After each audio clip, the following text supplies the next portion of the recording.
Mis queridos amigos y hermanos, Dios les bendiga y les guarde. Para mí, su servidor Manuel Ospino, es un inmenso privilegio nuevamente acompañarte durante este comentario repaso de la lección de la escuela sabática, el poder de la oración, interceder por otros. No cabe duda que durante este estudio vamos a profundizar en la dimensión espiritual que por sobre todas las cosas es la esencia de cualquier emprendimiento e intento humano por alcanzar a otros para el Evangelio y el reino de Jesucristo. Por esa razón, el día de hoy queremos invitarte a orar, para que a través de la oración nuestro Padre Celestial pueda dirigir nuestras mentes y corazones a través de la presencia poderosa de su Santo Espíritu, para dirigirnos a toda verdad y al mismo tiempo moverse poderosamente en lo profundo de nuestros corazones para transformar nuestro ser a la imagen de Cristo Jesús. Oremos. Nuestro Padre Celestial, en el nombre maravilloso de Cristo Jesús, el día de hoy, Señor, queremos poner nuestras mentes y corazones en tus manos para ser dirigidos, Señor, a través de razonamientos correctos basados en toda verdad contenida en la Escritura. Y al mismo tiempo nuestros corazones puedan ser, Señor, el centro del poder de tu Santo Espíritu, moviéndose dentro de nosotros para hacernos crecer en la gracia de Cristo a la imagen suya, Señor. Te lo pedimos en el nombre poderoso de Cristo Jesús. Amén. Se cuenta una historia que a manera de ilustración puede ponernos en el camino correcto para introducir este estudio. Se cuenta que un hombre llegó con un elefante a una aldea donde todos sus habitantes eran ciegos. Todos. Y en esa aldea se escuchó el clamor: venid a conocer al elefante. Y todo el mundo salió a conocer el elefante. Todos en la aldea eran ciegos. Así que todos comenzaron a hacer lo que estaban acostumbrados para conocer todo lo que podían conocer. Utilizando sus manos, intentaban imaginar la forma de aquello que tocaban. Todos entonces comenzaron a tocar el elefante.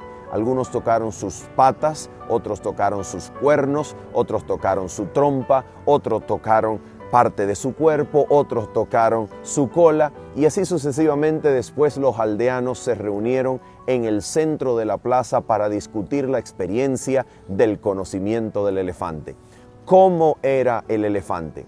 Aquel que tocó los cuernos argumentaba con fervor diciendo que el elefante era un instrumento alargado, curvo y bien firme, nada flexible. Sin embargo, el que tocó su trompa decía que estaba medianamente de acuerdo en el hecho de que era curvo, pero no estaba de acuerdo en que no fuese flexible. Aquel que tocó la trompa decía que era bien flexible. El que tocó la cola decía que absolutamente era bien flexible, pero no notaba ninguna cosa curva, sencillamente un instrumento bastante moldeable. Aquel que tocó las patas decía que no era nada curvo, pero era bastante firme. La pregunta es, ¿cuál de todos tenía razón? La verdad es que todos tenían razón. Sin embargo, lo que faltaba era un sentido del todo, una imagen completa, un principio cognitivo articulante, en donde cada una de las informaciones sensoriales pudiese ser interpretada bajo la luz de un paradigma que articulara todas las nociones independientes del conocimiento. ¿Cómo se llama eso? ¿Cómo se llama eso que esos habitantes necesitaban para articular sus nociones diferentes en un centro articulante cognitivo de todas las nociones independientes? Eso se llama paradigma interpretativo. Un paradigma hermenéutico que nos permita a nosotros colocar como si fuesen unos anaqueles cognitivos cualquier percepción sensorial para organizar cualquier noción, concepto, percepción de la realidad que vaya siendo nueva y que quiera incorporarse a nuestra interpretación de la realidad. Eso es un paradigma cognitivo, es un paradigma interpretativo o hermenéutico. A ver, ¿por qué razón te estoy diciendo esto? Porque un paradigma hermenéutico conformado por nociones, ideas, conceptos, prejuicios, que van a formar como la estructura cognitiva que va a organizar cada nuevo dato o cada nueva percepción de la realidad, no es diferente, no está alejado de la interpretación bíblica. Los paradigmas cognitivos o paradigmas interpretativos forman parte de toda interpretación bíblica que exista. La pregunta es, nosotros, ¿cuál puede ser el paradigma interpretativo o hermenéutico que utilizamos al momento de interpretar las Sagradas Escrituras? Pues déjame decirte que no hay muchas opciones. En teología puedes utilizar uno de 3 paradigmas que por lo general y abarcante de sus contenidos pueden ser resumidos solamente en 3. Número 1, tenemos el paradigma platónico agustiniano. Esto es el paradigma que formó y le dio, digamos, origen a la teología occidental, desde el momento en que la teología fue quizá mezclada con la filosofía y se formó el paradigma agustiniano platónico que le dio, digamos, forma a toda la teología occidental desde la Edad Media hasta cuando surgió el próximo paradigma interpretativo. ¿Cuál es?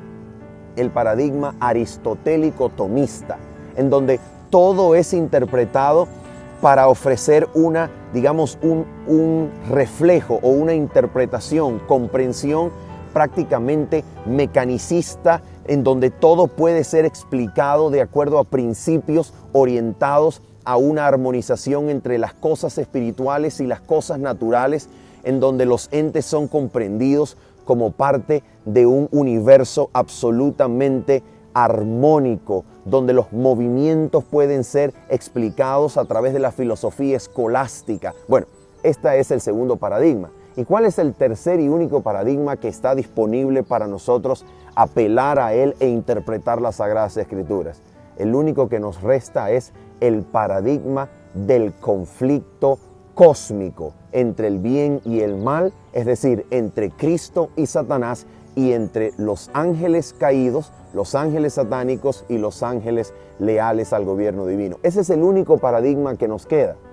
Y es el paradigma que por encima de cualquier cosa podemos ver en la Escritura como el principio articulador o articulante de todo lo que las Escrituras van a enseñar. No puede haber una doctrina bíblica, alguna interpretación de algún pasaje o alguna interpretación de algún evento de la historia de la salvación que no pueda comprenderse adecuada y correctamente mediante la implementación del paradigma interpretativo del conflicto de los siglos o el conflicto cósmico entre Cristo y Satanás. Todo lo que pueda surgir como pregunta ante el conocimiento bíblico puede ser correctamente respondido cuando se parte de la premisa de que existe una, por así decirlo, una metanarrativa que engloba, que encuadra o enmarca todo punto de la Escritura. Es más, vamos a dar un ejemplo acerca de lo que queremos decir en relación con el paradigma interpretativo del conflicto cósmico entre el bien y el mal. Mira lo que la Escritura señala aquí en el libro del Apocalipsis, capítulo número 12, versículos 7 al 9. Mira lo que dice la Escritura en relación con este paradigma. Dice así: Entonces hubo una guerra en el cielo. Miguel y sus ángeles luchaban contra el dragón. Luchaban el dragón y sus ángeles, pero no prevalecieron, ni se halló ya lugar para ellos en el cielo. Versículo número 9.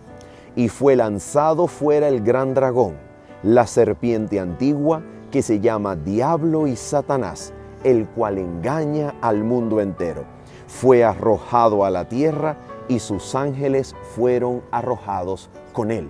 Entonces oí una voz en el cielo que decía: Ahora ha venido la salvación, el poder y el reino de nuestro Dios y la autoridad de su Cristo, porque ha sido expulsado el acusador de nuestros hermanos, el que los acusaba delante de nuestro Dios día y noche.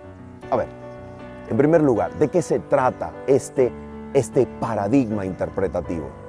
Es la noción cognitiva que permite organizar cada punto subsiguiente de la interpretación bíblica, en donde en este pasaje, escucha esto, en este pasaje, el evento central de la historia del cristianismo, como es la cruz de Cristo Jesús y su subsiguiente victoria en el día de la resurrección, que tiene como finalidad la entronización de Jesucristo en el reino celestial, para que todos sus enemigos, comenzando desde Satanás y todos sus ángeles caídos, puedan ser puestos por estrados de sus pies. Este evento central de la historia del cristianismo, el punto principal de la doctrina cristiana, el evento por encima de todos los eventos, el evento de Jesús, el evento de su cruz y de su resurrección y la subsiguiente entronización, está interpretado a la luz de un conflicto existente entre el bien y el mal, entre Cristo y Satanás. Ahora, nota esto. Esto es demasiado importante. ¿Por qué razón? Porque la cruz es interpretada en el gran marco de la controversia entre Cristo y Satanás. Si no se tiene ese marco de la controversia, ¿cuál es el sentido de la cruz? ¿Cuál es el punto que la cruz buscaba por encima de cualquier otro punto? ¿Cómo interpretar la cruz en el sentido de su importancia jerárquica por encima de cualquier otra doctrina? ¿Por qué razón la cruz es el centro? Es el centro en armonía con el gran conflicto de los siglos, en donde la cruz, en este caso, expone a la luz de todo el universo nada más y nada menos que la identidad satánica y los principios involucrados en la rebelión de Satanás en contra del gobierno divino. Y expone a la cruz no solamente como el punto en donde Satanás es revelado, sino el carácter de Dios es mostrado delante del universo como un mensaje principal acerca de Dios en el plan de la salvación de Dios por el hombre. Entonces, todo es armónico, todo logra encontrar su justo lugar en la interpretación bíblica cuando la metanarrativa, cuando el paradigma interpretativo articulante del conflicto de los siglos, que por encima de cualquier otro paradigma logra interpretar cada noción bíblica correctamente, se pone en su lugar. La noción del todo del conflicto de los siglos nos pone y nos propone cada uno de los puntos bíblicos en su correcto lugar. Ahora bien, este paradigma del conflicto de los siglos nos pone en el correcto lugar al emprendimiento o intento que cualquiera de nosotros pueda hacer o realizar por ganar un alma para Cristo y su reino. ¿Por qué razón? Nota esto. Cuando nosotros nos acercamos a una persona para compartirle el evangelio, o nosotros tenemos cualquier tipo de ministerio con el final de ganar almas para el Señor Jesucristo, nosotros necesitamos interpretar este intento humano en el gran marco de la controversia entre Cristo y Satanás. ¿Por qué razón es importante eso? Nota, por ejemplo, lo que nos dice la inspiración en el momento en el cual Jesucristo iba a encarnarse en los hombres, entre la humanidad, con la finalidad de llevar a cabo su obra redentora, su obra salvadora y su obra demostrativa del carácter de Dios en la historia de la salvación, en el marco del gran conflicto. Mira lo que nos dice la inspiración acerca de la condición del ser humano en el momento en el cual Cristo estaba por encarnarse entre los hombres, después de aproximadamente 4,000 años de degradación y de historia de pecado en la tierra. Mira lo que nos dice la inspiración en el maravilloso libro conocido como El deseado de todas las gentes, en la página número 28. Mira la manera en la que esto nos pone en el correcto contexto de cualquier emprendimiento o intento de ganar un alma para el Señor. Mira lo que nos dice esto acerca del evangelismo, acerca de lo que podemos nosotros hacer como principio fundamental a la hora de acercarnos a un alma para el Señor Jesucristo. Dice así, dice, el engaño del pecado había llegado a su culminación. Habían sido puestos en operación todos los medios de depravar las almas de los hombres. El Hijo de Dios, mirando al mundo, contemplaba sufrimiento y miseria. Veía con compasión cómo los hombres habían llegado a ser víctimas de la crueldad satánica. Miraba con piedad a aquellos a quienes se estaba corrompiendo, matando y perdiendo. Habían elegido a un gobernante que los encadenaba como cautivos a su carro. Aturdidos y engañados, avanzaban en lóbrega procesión hacia la ruina eterna, hacia la muerte en la cual no hay esperanza de vida, hacia la noche que no ha de tener mañana. Ahora mira esto. Los agentes satánicos estaban incorporados con los hombres. Los cuerpos de los seres humanos hechos para ser morada de Dios habían llegado a ser habitación de demonios. Los sentidos, los nervios, las pasiones, los órganos de los hombres eran movidos por agentes sobrenaturales en la complacencia de la concupiscencia más vil. La misma estampa de los demonios estaba grabada en los rostros de los hombres que reflejaban la expresión de las legiones del mal que los poseían. Fue lo que contempló el Redentor del mundo. ¡Qué espectáculo para la pureza infinita! El pecado había llegado a ser una ciencia y el vicio era consagrado como parte de la religión. ¿Te das cuenta lo que esto nos dice acerca del intento o de cualquier acercamiento que podamos tener con la finalidad de ganar un alma para Cristo?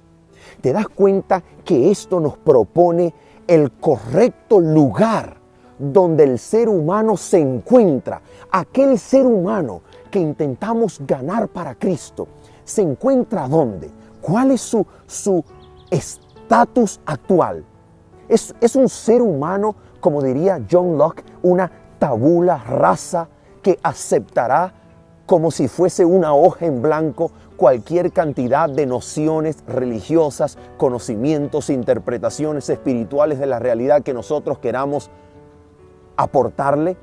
No, el ser humano no es un agente moral neutro que se encuentra dentro de un gran conflicto como si se encontrara en un territorio neutro balanceándose en el bien y el mal. No, el ser humano, aquel a quien queremos ganar para Cristo, se encuentra dominado por legiones satánicas, cuya conciencia espiritual se encuentra muerta en delitos y pecados, encadenado y esclavizado a los deleites, pasiones pecaminosas, concupiscencias que le atan y le estampan en su mente el sello o la marca satánica de la controversia. Los demonios han tomado cautiva la conciencia humana. Esa persona, a ese lugar, a ese sustrato a donde nosotros queremos llegar para tocarlo con la palabra del Evangelio, para acercarnos a Él en un intento de atraerlo a Jesucristo como canales de bendición, no es una cosa neutra, está poseído. El ser humano, llámese un hombre ilustrado, culto, o un hombre adicto, encadenado a algún vicio particular, escandalosamente visible a la sociedad humana, cualquiera se trate, sea una persona encumbrada o una persona destruida por la pobreza, por la degradación y el vicio y la falta de educación, esa persona que no tiene a Cristo tiene su conciencia poseída, dominada por agentes satánicos que intentan degradar cada vez más la imagen que el Creador ha puesto en el hombre para convertirlo en una estampa ¿de qué? Del carácter satánico, del carácter del gran archienemigo de Dios. Es así. cualquiera sea la persona que tengamos delante para ganarla para Cristo, debemos de partir de la premisa de que su mente está cautiva en delitos y pecados, está muerta y está sujeta como un preso y cautivo a las pasiones y deseos que Satanás utiliza para dominarlos, y que toda su vida está bajo el dominio de Satanás. Esto no es un terreno neutro. La lucha por aquellas personas que intentamos ganar para Cristo es una lucha espiritual. Ahora, en este punto, partiendo de esta premisa, entonces, ¿qué deberíamos nosotros hacer como elemento principal, fundamental, para comenzar cualquier acercamiento e intento de ganar un alma para Jesucristo? ¿De dónde debemos partir?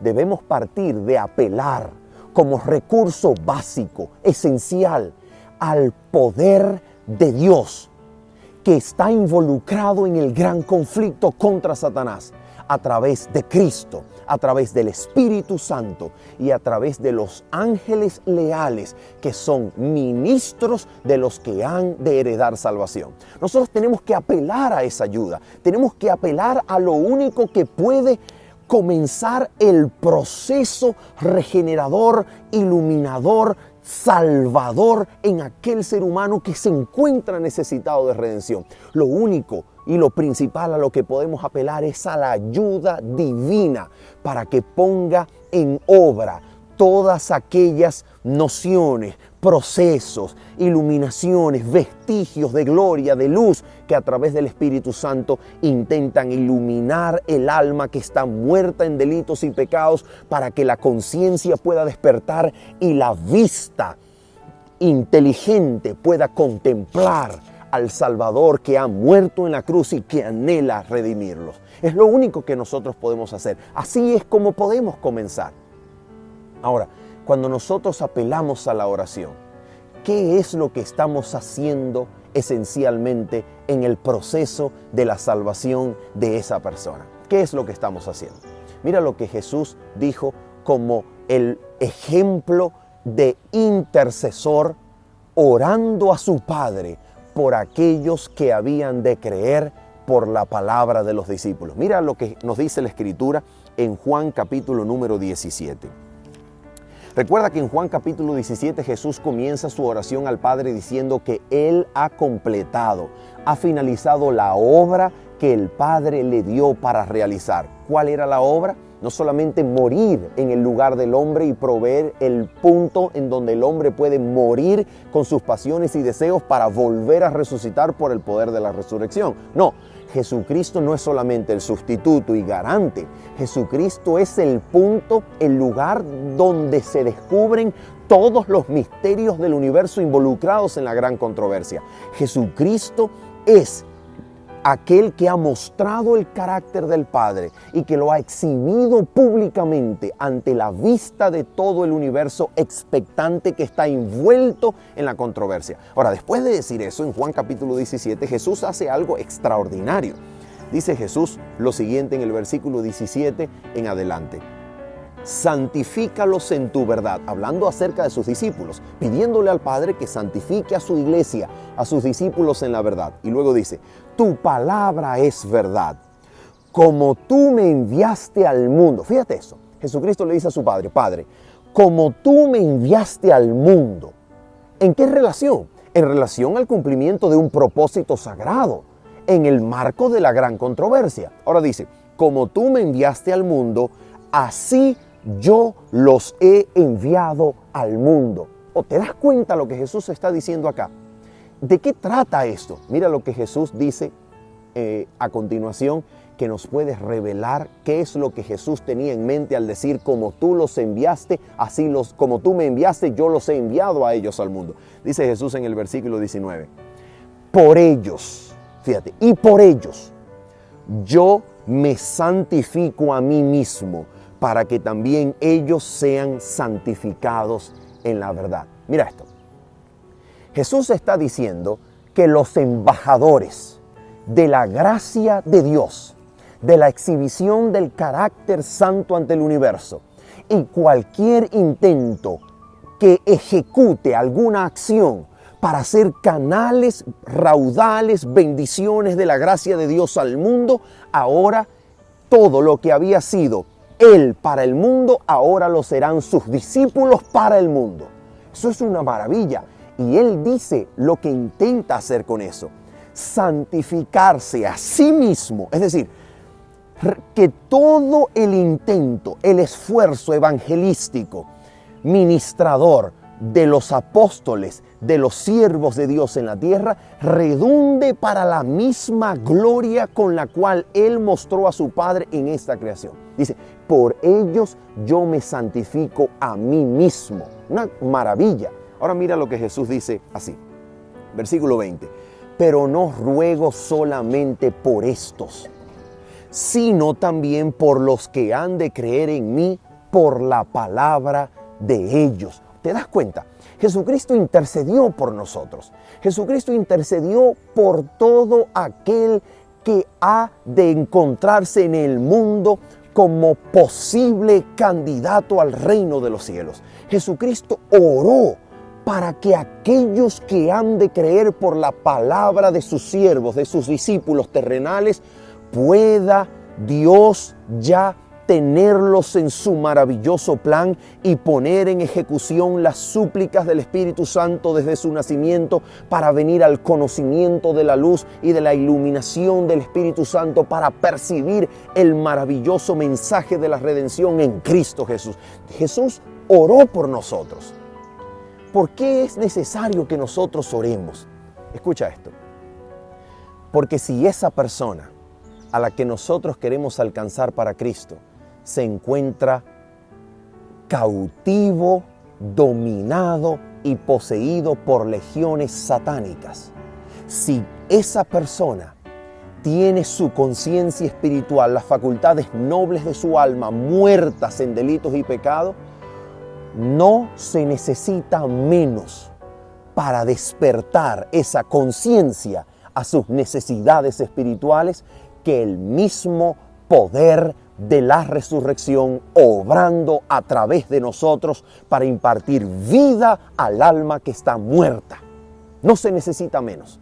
Ahora mira entonces lo que dice la inspiración en relación con esto. Dice en el mismo libro, en el Camino a Cristo, página número 18, lo siguiente en relación a aquello que es necesario que pueda suceder para lograr el despertar de la conciencia espiritual, el comienzo de la obra de la redención. Mira lo que dice el Camino a Cristo. Dice así, página 18. Es imposible que escapemos por nosotros mismos del hoyo de pecado en el que estamos sumidos. Es imposible. Esto es imposible para el ser humano. Ahora dice, nuestro corazón es malo y no lo podemos cambiar. ¿Quién podrá sacar cosa limpia de inmunda? Ninguno. El ánimo carnal es enemistad contra Dios, pues no está sujeto a la ley de Dios, ni a la verdad lo puede estar. Es imposible, es imposible. Ahora mira lo que dice acá. La educación, la cultura, el ejercicio de la voluntad, el esfuerzo humano, todos tienen su propia esfera, pero no tienen poder para salvarnos. Así que ante esto nadie es suficiente. Ningún esfuerzo humano, ninguna estrategia, ningún mecanismo, ningún plan innovador basado en conceptos maravillosamente articulados de una antropología bíblica articulada con psicología y sociología que nos puedan arrojar estadísticas, números acertados acerca de los mejores métodos, técnicas, estrategias para acercarse al alma humana, habiendo comprendido el sustrato y la dinámica mente, cuerpo, sociedad. Nada, eso no sirve. Eso es imposible que funcione. Si no es por el poder del cual aquí la inspiración nos va a hablar. Mire cuál es el poder. Dice así. Pueden producir una corrección, es decir, todo esto, la cultura, la educación, el esfuerzo humano, todo, la voluntad, todo. Pueden producir una corrección externa de la conducta, pero no pueden cambiar el corazón. No pueden purificar las fuentes de la vida. Ahora mira esto. Aquí está el punto. Debe haber un poder que obre desde el interior. una vida nueva de lo alto. Antes que el hombre pueda convertirse del pecado a la santidad, ese poder es Cristo. No hay otro poder. Ese poder es Cristo. Ahora dice, únicamente su gracia puede vivificar las facultades muertas del alma y atraer esta a Dios a la santidad. Oh, ¿te das cuenta? Esto es una maravilla.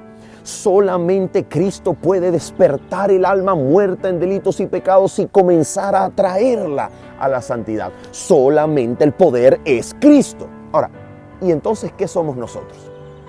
Si solamente el poder es Cristo, ¿qué somos nosotros entonces en todo este proceso? Nosotros, los discípulos de Cristo, que dice la Escritura en 2 Corintios que se nos ha dado el ministerio de la reconciliación. Somos embajadores con Dios a través de los cuales Dios ruega al mundo reconciliados con Dios. ¿Qué somos nosotros? Oh, mira lo que dice la inspiración. Esto es una maravilla. Dice así: únicamente la vida puede engendrar vida. ¿Qué estoy leyendo? Deseado de todas las gentes, página 215 y 216. Mira esto. Únicamente la vida puede engendrar vida. Si eso que está muerto, si el ser humano está muerto en delitos y pecados, su conciencia está muerta, está esclavizada a Satanás, ¿qué es lo que la puede despertar? Solamente el poder de Cristo. Solamente la vida puede engendrar vida allí donde hay hasta ahora muerte, y muerte eterna. Allí, en esa conciencia donde hay muerte, solo Cristo la puede vivificar. ¿Qué somos nosotros entonces? Oh, mira esto. ¿Qué privilegio fue el de aquellos que durante 3 años estuvieron en contacto diario con aquella vida divina de la cual había fluido todo impulso vivificador que bendijera al mundo? ¿Te das cuenta cómo funciona esto? Es un poder vivificador. Ahora mira esto. El que más ame a Cristo hará la mayor suma de bien. No tiene límite la utilidad de aquel que, poniendo el yo a un lado, deja obrar el Espíritu Santo en su corazón y vive una vida completamente consagrada a Dios.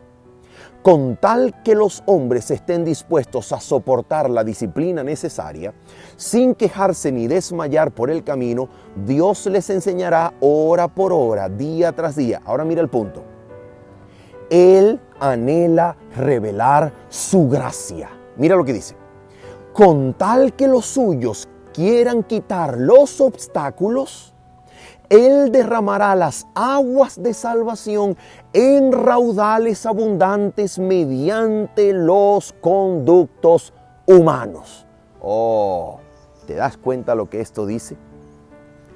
¿Qué es lo que usted y yo podemos entonces hacer en este proceso de ganar alma para Cristo? ¿Qué es lo que podemos hacer? Mira, sencillamente ceder a la influencia del Espíritu Santo, que quiere convertirnos en canales de bendición, canales de salvación, por donde pueda fluir el poder vivificador de toda facultad espiritual por Cristo Jesús, que fluye a través de nosotros como poder vivificador, de tal manera que la vida que Dios haya puesto en nosotros en primer lugar, al tener contacto, al tener impacto con la conciencia individual de otra persona, pueda despertar la vida donde hasta ahora solamente había muerte. Cuando Dios nos ha vivificado a nosotros, el toque de vida puede engendrar vida.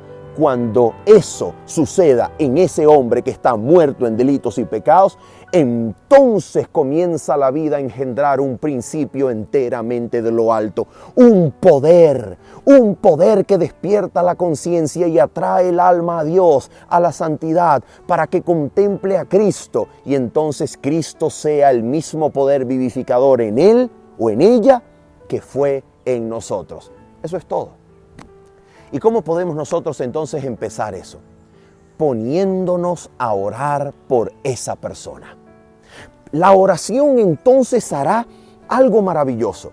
La oración preparará a mí, en primer lugar, a ti en primer lugar como discípulo de Cristo, para que tengas vida, la vida que estaba en Dios, para que repose en ti, para que esa vida pueda ser el principio vivificador en cualquier contacto con otra persona.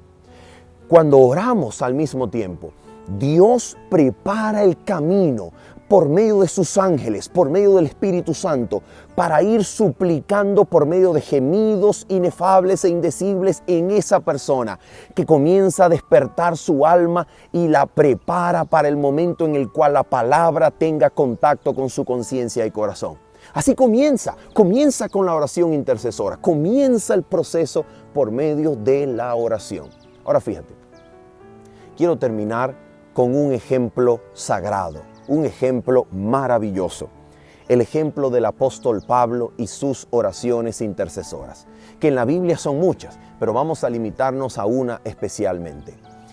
La carta del apóstol Pablo a los Efesios, capítulo número 1, nos presenta una intercesión, una oración extraordinaria del apóstol Pablo que ora para que Dios ilumine a los efesios con todo conocimiento y sabiduría espiritual. Mira lo que dice en Efesios capítulo número 1, versículos número 17 en adelante. Dice así.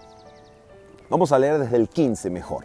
Dice: por esta causa también yo, habiendo oído de vuestra fe en el Señor Jesús y de vuestro amor para con todos los santos, no ceso de dar gracias por vosotros, haciendo memoria de vosotros en mis oraciones, para que el Dios de nuestro Señor Jesucristo, el Padre de gloria, os dé, mira lo que Pablo pide para los efesios, dice, os dé espíritu de sabiduría y de revelación en el conocimiento de Él. Aquí está la esencia de todo. Sigue diciendo, que Él alumbre los ojos de vuestro entendimiento, para que sepáis, ahora va a pedir que Dios haga posible que los efesios sepan tres cosas, habiendo recibido iluminación espiritual y toda sabiduría que les revela el conocimiento de Dios.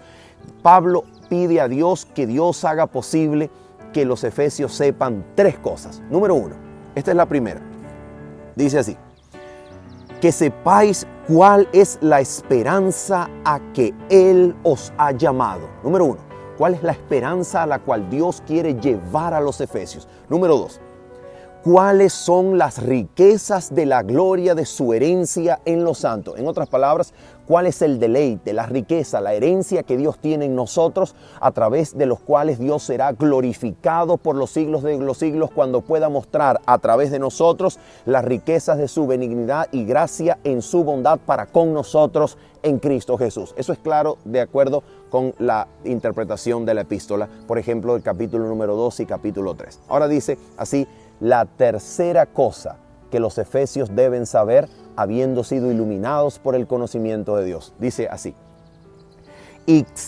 que también sepáis cuál es la extraordinaria grandeza de su poder para con nosotros los que creemos. ¿De qué poder trata? ¿De qué nivel es ese poder? ¿De qué altura y cuán poderoso es este poder que Dios quiere que nosotros sepamos que existe ya disponible allí a disposición de nosotros? Mira cuál es el poder. Según la acción o la operación de su fuerza poderosa. ¿Cuál? La cual operó en Cristo, resucitándolo de los muertos y sentándolo a la derecha en los lugares celestiales, sobre todo principado y autoridad, poder y señorío, y sobre todo nombre que se nombra, no solo en este siglo, sino también en el venidero. Nota esto. ¿Cuál es el poder que Dios ha hecho disponible para nosotros? Los que podemos orar por otros, interceder por otros. ¿Cuál es el poder que Dios ha dejado disponible? No solamente para que podamos interceder, sino para que logremos las alturas a las que el conocimiento de Cristo quiere elevarnos. ¿Cuál es el poder que ha puesto para nosotros? El poder que operó en Cristo Jesús, resucitándolo de los muertos y sentándolos a la diestra del trono de Dios sobre todo principado, poder, dominio que exista. Dios resucitó a Cristo. Y ese poder de resurrección está disponible para ti y para mí.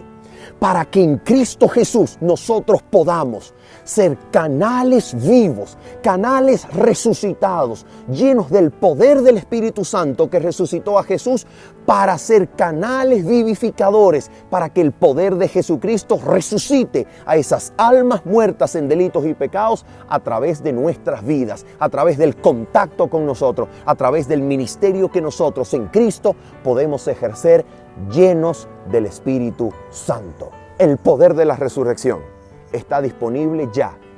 Un poder que estaba preparado para el siglo venidero está disponible hoy, en el presente, para que pueda usarte a ti, para que pueda usarme a mí, pueda resucitarnos a una vida con Cristo, y en la resurrección, estando resucitados en una vida nueva, la vida que hay en nosotros por medio de Cristo pueda tocar, impactar la muerte que se encuentra espiritual en esa persona, para que la vida pueda engendrar vida y nosotros ser canales, raudales de bendición para la salvación de aquellos que necesitan la redención en Cristo Jesús.